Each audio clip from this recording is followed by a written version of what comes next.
like adult refreshments at Core Cryotherapy and Wellness in the township.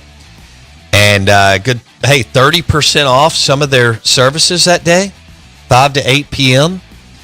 And some of the benefits from cryotherapy decreases muscle soreness, pain, and inflammation, increase energy, peak athletic performance, decreases injury recovery time, improves immune system.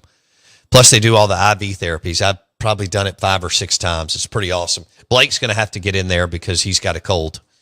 And so I'm buying you a immune. They've got one called an immune booster. Please.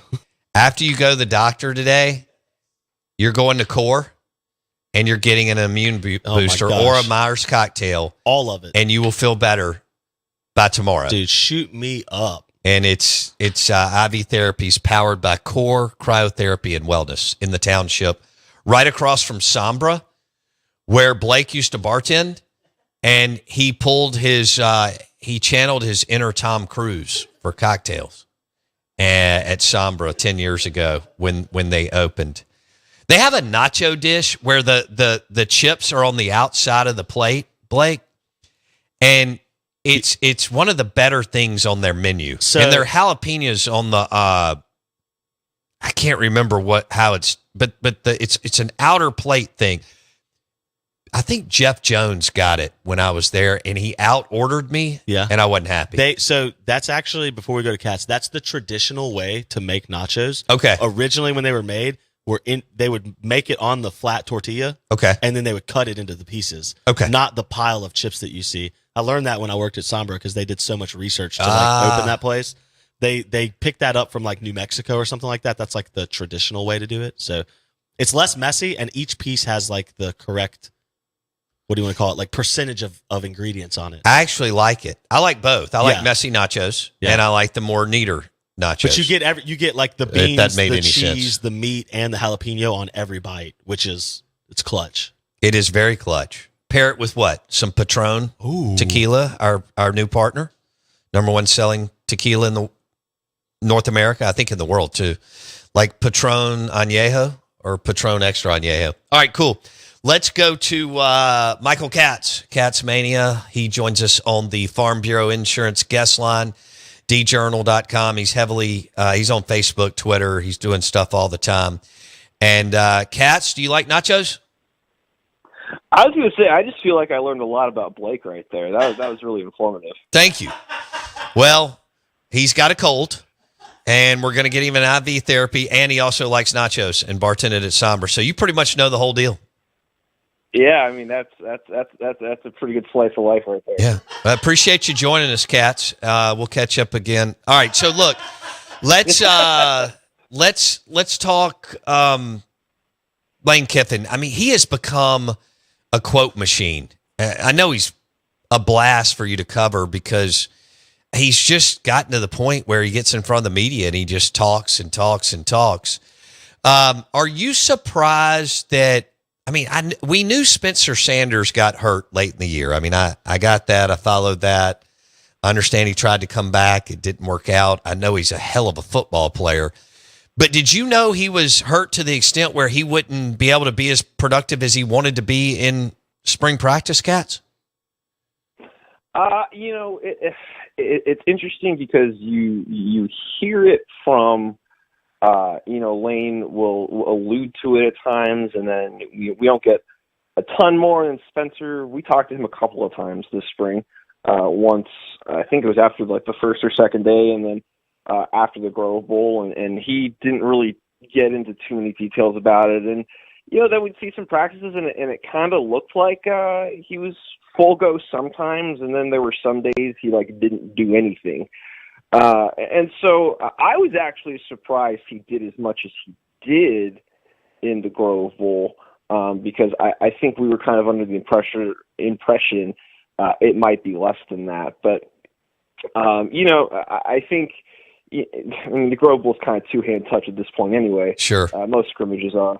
But, I think you could tell that, they weren't closing in too hard on him when he'd take off and run, and it kind of looked like a walkthrough at some points for that kind of stuff. But, I think he he's getting there in terms of his full, being good to go. But I mean, shoulders are tough, and obviously it was something that bugged him last year. It hasn't been that long since that all happened, but I there were times when I thought that it was not as big of a deal as it was, and there were times when I thought it was a big deal.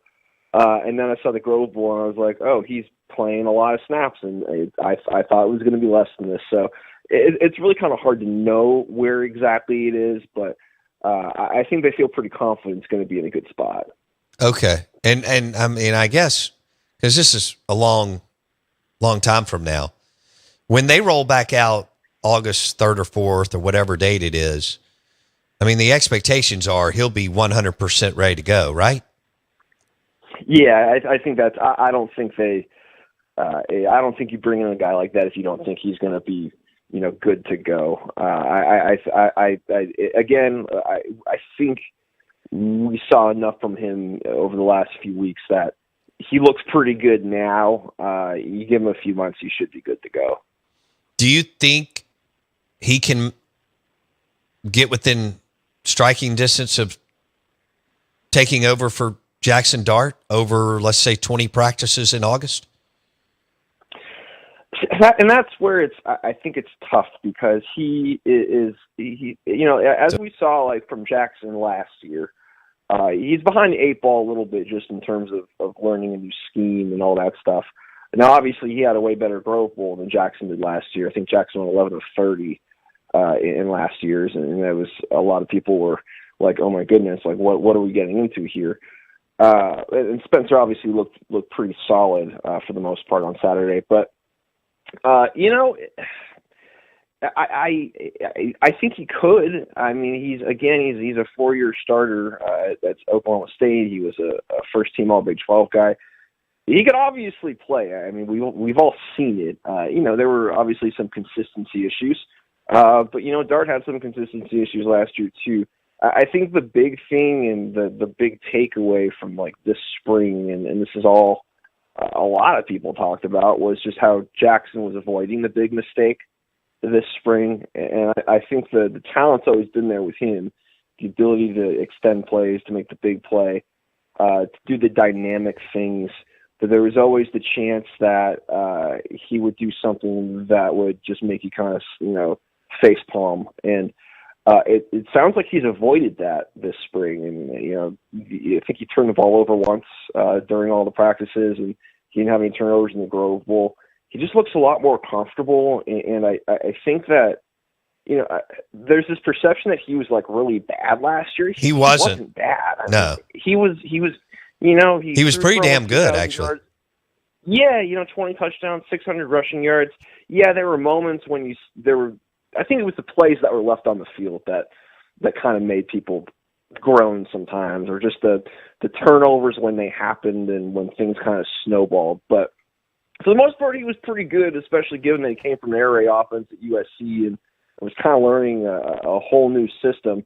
Now that he's been in it, I think he's in a really good place mentally, physically, all that kind of stuff. So kind of a long-winded way of saying, I think it's going to be tough for him not to be the guy. But, again, there's a part of me that's also like, you don't bring in a 4-year starter at a Big 12 school if you don't think he can give you something. So yeah, it doesn't make sense on paper. So yeah, it doesn't make sense from Spencer Sanders' perspective either. Why would you come if you thought you weren't going to play, right? Right. Yeah, I don't understand that. But now maybe I understand why he didn't have as many suitors as you would have thought he would have, because of the shoulder thing. So, all right. So what was your takeaway? All right. So Dart obviously took a step forward. Spencer's been hurt. What was your takeaway from Walker Howard this spring? He looked awesome. I mean, every practice we were at, he looked like I don't know if they'd say he had the best arm talent, but he was making some really impressive throws. And, obviously, again, you take spring and the Grove Bowl and all that stuff with a grain of salt, but there were times where you looked like the best quarterback out there, just in terms of just natural passing ability and things like that. I know he's young, but he's got good bloodlines. We know about his LSU ties and his dad and all that stuff. He was the Gatorade Player of the Year out there a couple years ago. He's really talented. I think they're really excited about what he's going to be, and he did not look overwhelmed by any of it. He saw reps with the red and the Navy team. They're obviously kind of mixed starting situations on both sides, but he looked really comfortable wherever he was, and that arm talent really flashed. I think he's going to be a really good player down the line. How Michael Katz, djournal.com, on the Out of Bounds show. He joins us on the Farm Bureau Insurance guest line. What do you make of Kiffin not using all his practices? I've never heard of that. Yeah, I think it's awkward when you have the Grove Bowl, and that always kind of seems like the end. Or any spring game always kind of seems like that's should be the end. And it's weird when there's a couple listed after. I do think that there are some injuries. I mean, there were a lot of guys wearing, no contact jerseys this spring.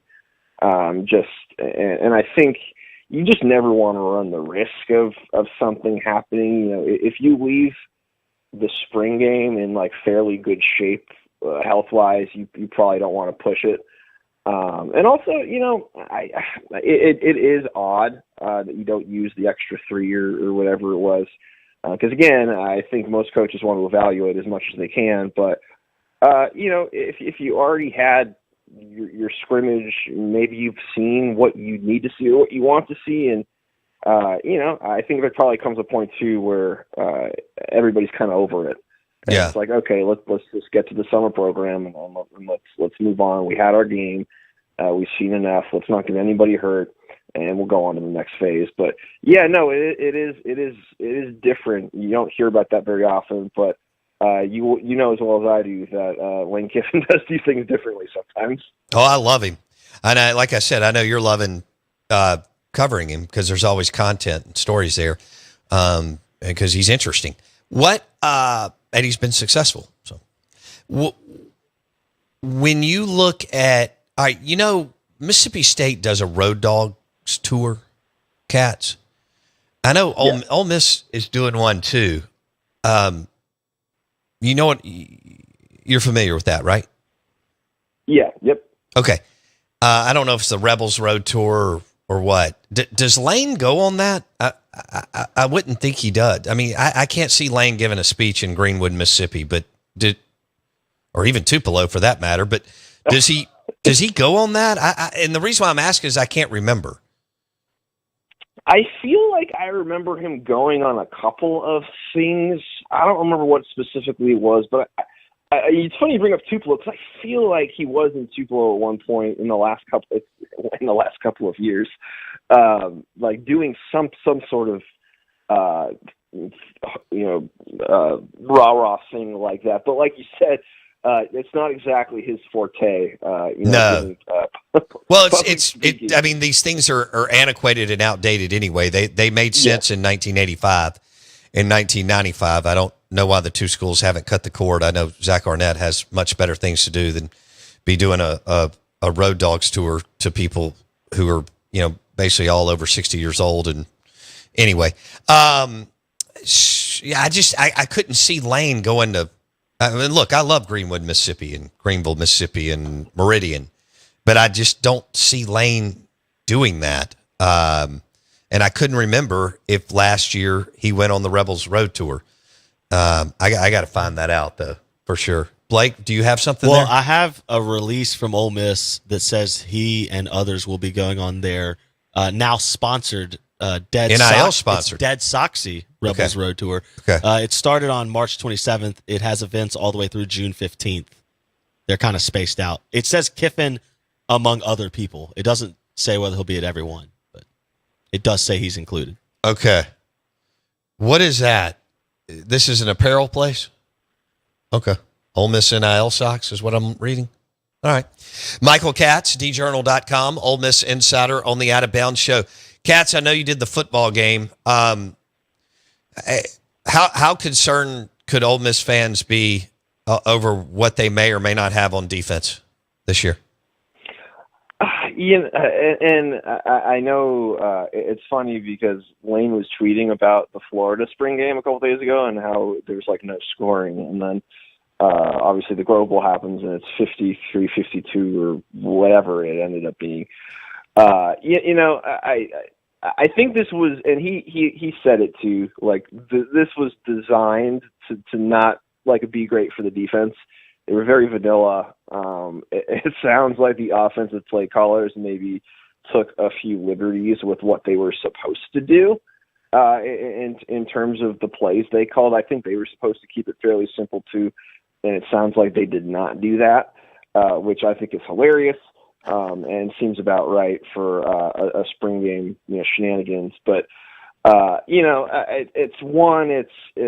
it's a new scheme under Pete Golding, and I think a lot of this is just kind of figuring it out in the spring and seeing where guys fit and seeing what you have at the different spots. And again, they weren't playing with a full deck of cards with some guys being out and whatnot, and they don't have they don't have all of their pieces in yet in terms of some of the true freshmen.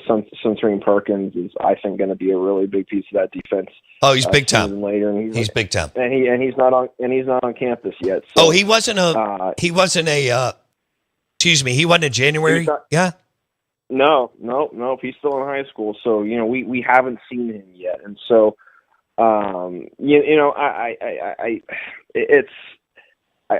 of it, I think the spring game is designed to get people in the stands, and nobody wants to see like a 7-7 spring game. There probably are some people who do. I know I am not one of those people. I like to see, crazy stats and all that kind of stuff because it gives me something to write about.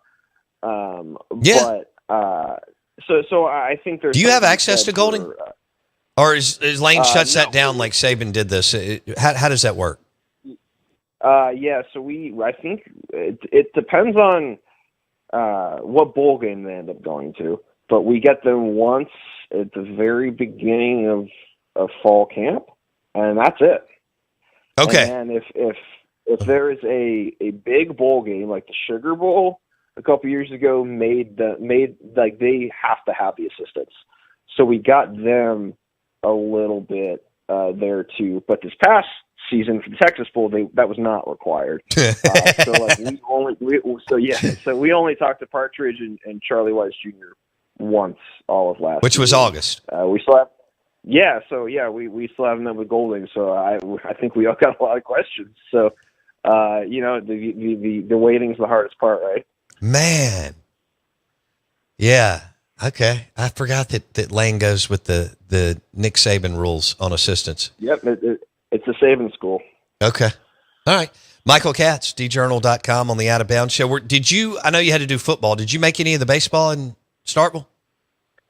I didn't. I was not there, but I watched and I listened to some very sad press conferences. It was we do post game Zooms and. It's kind of the story of the year with just some like missed opportunities and being really close and then it just not happening. This has kind of been the story of their season. These 3 games. Blake, you got a question for Michael Katz, Ole Miss Insider? Yeah, real quick. Also, Southern Cal Trojan alum. That's true. With Kiffin's NFL kind of headspace and the way he approaches things differently and his cleverness, the fact that he continuously talks about Jackson Dart and praises Jackson Dart and he keeps pointing all eyes to Jackson Dart. Is that Kiffin being purely genuine and you believe that that's his only motive, or is this an NFL draft thing where he gets all the attention on one guy and then it's a kind of bait and switch to the other guy mode?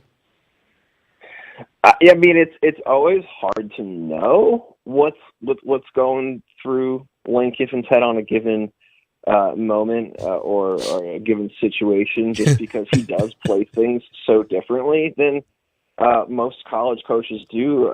He does see things differently than a lot of people do, and I feel like everything he does is for a reason. He doesn't just do things to do them, right? Everything is very calculated, even if it doesn't seem so at the time. But There's I could see like the bait and switch idea if I hadn't seen Jackson look really good with my own eyes, right? And so like we've been at practices and seen him, and there were moments where we all looked at each other and we were like, he looks really, really good. And so I don't know if there's a sort of look here and then I'm gonna do something else thing here. I mean, I'm never gonna be surprised with anything that happens with him, and just because he is a little bit unpredictable at times, but unorthodox. For sure. Yeah, it's unorthodox. It's a perfect way of putting it, but I think Jackson's just looked really good, and I think that there were times last year where he was really hard on Jackson. I think he's kind of going the other way right now and making and letting him feel good, and some love. There's the tough love. There's the tough love, and then there's the love, and I think we're in the love phase at the moment. Okay. Hey, I got a question before you go, because you're a West Coast guy. You may even drive a Subaru, but I literally do. Holy hell, are you serious, Katz? Yeah, I have a Forester. Okay, so you play disc golf, don't you? Oh my goodness. I actually had a conversation with friends about that we might start. Okay. Blake's a big disc golf player. Within the last week, this was a conversation. It's mandatory. When you signed for that Subaru, somewhere, all those signatures that we have to do, part of it was one of your hobbies has to be you have to play disc golf. So they'll probably come repo it, even if you're paying for it, if you don't start playing disc golf. Well, I just finished paying off my car. I'm expecting nice. Shouldn't I get some free Subaru discs or something? Yes, we'll have to get you some. That's so awesome. Do you like craft beer? Oh man, why are you reading my mind? You're a craft beer guy. 100%. Yeah, I'm everything you think I am. Yeah, I love it. I love it. I am too. I mean, I love it. I don't have a Subaru, but I do. I love craft beer. So I thought you were a candidate for disc golf. So you got to get out there and check it out. Blake plays like crazy. Katz, be good, buddy. See you, man. All right, man. Talk to you later. He joined us on the Farm Bureau Insurance guest line. We are the Out of Bounds Show, 105.9 The Zone ESPN. Don't forget about the charbroiled oysters and the gumbo at Drago's Seafood Restaurant and Oyster Bar on the property of the Hilton Jackson on County Line Road. If you missed anything, hit Apple Podcast or Spotify. Search Out of Bounds with Bo Bounds. Hit that subscribe button, too. We'll see you tomorrow.